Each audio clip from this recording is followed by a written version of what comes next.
Michigan is going to Nebraska.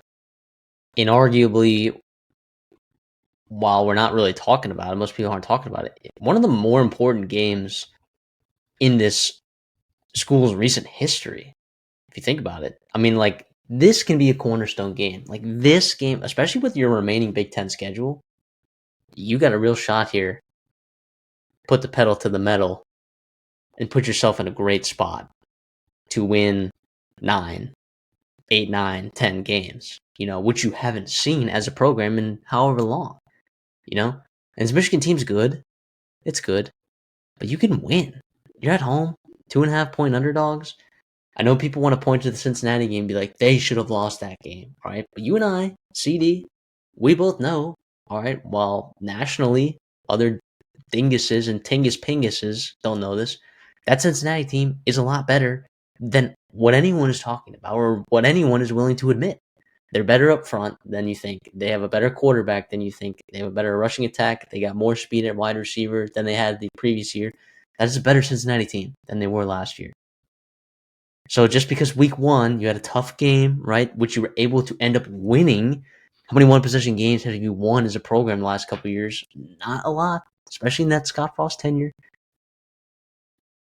I kind of like Nebraska here. I do like the way Justice Haynes is running the football. I do like a lot of what Bryce Underwood is doing. Super athlete. I like when he's moving. I mean, they finally got him moving on the ground with his legs this past week, and he was, boy, did he look really effective right there. Donovan McCulley, like, these receivers don't look too bad. We knew Samaj Morgan was going to be all right. The defense, I thought, like, did a pretty decent job even against Oklahoma. I mean, John Mateer got his, but, like, for the most part, like, against what's one of the better quarterback offensive coordinator duos in the country, like, you're still able to cause some problems. We'll see how this Nebraska offensive line is going to be holding up against that front seven. We'll see if Nebraska can run the ball. We'll see what kind of pressure Dylan Raiola is going to be able to handle. But in my opinion, he's one of the better quarterbacks in the Big Ten, which, debate me if you want to in the comments. I like Nebraska here. I'll take them plus 2.5, and I'll take them to probably win the game. It's a massive spot. You talked about the importance for Nebraska and a fan base that's just been desperate and starving, for a win like this to build momentum upon. You get a nice win against Cincinnati. Yeah, you talked about, how they're not someone to be messed with, over in the Big 12 there. And by the way, Biff Poggi, man. Biff Poggi is back. Now, I think he coached last week too against Central Michigan, but he's the interim head coach with Strone Moore suspended. And he's going to be really important in getting Bryce Underwood settled in on the road. They did not get him settled in against Oklahoma. They got to get that done. I think you're playing a little bit less caliber of an athlete defensively, less caliber schematically with what Venables does to you, and the difficulty he brings, especially to a young and inexperienced quarterback. You have to get more production from the wide receivers. I trust Justice Haynes to be able to get after it on the ground, and he runs like a madman himself. So whatever he can provide for you will be huge. But Samaj Morgan, Donovan McCulley, even Andrew Marsh, guys like that, you got to get something, right? A little bit more than you've seen. Not just check down to the tight ends and have, hope and pray Underwood just scrambles around and makes magic for him. It's really, really interesting. It'll be fun to see. Hopefully Rod Moore sounds like he's coming back, heart and soul of Michigan football.